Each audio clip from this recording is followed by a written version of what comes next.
The second factor influencing the distribution of drug is tissue binding. Tissue binding.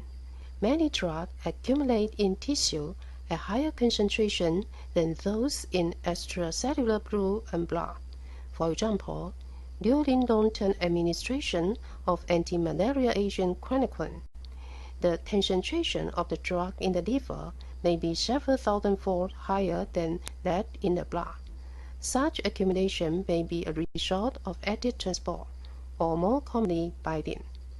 Tissue binding of drugs usually occur with cellular constituents, such as protein, phospholipids, or nuclear protein, and generally is reversible.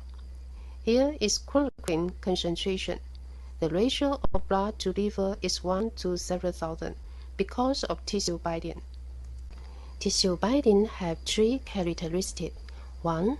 Generally is reversible. 2. Serve as a reservoir. 3. Produce a local toxicity. Tissue binding generally is reversible. A large fraction of the drug in the body may be bound in this fraction and serve as a reservoir that prolongs drug action in the same tissue or at distant site reached through the circulation.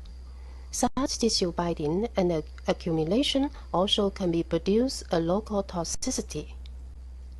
Local toxicity, for example, as in the case of accumulation of aminoglycoside antibiotic gentamicin in the kidney and in vestibular system. Here is gentamicin. They could accumulate in kidney and vestibular system and cause toxic effect. Fat as a reservoir. When giving drugs, drug could bind to the tissue. When stop giving, drug concentration will be decreased. Drug could be released from binding site, for example, fat.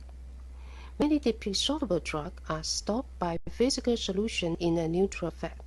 Fat may serve as a reservoir for lipid-soluble drugs. Multiple choice. 1. Which drug had longer action? A. Water-soluble drug. B. Lipid-soluble drug. The answer is B. 2. Drug bound to the tissue. A. Some drug could produce local toxicity. B. Has a longer action. The answer is A and B.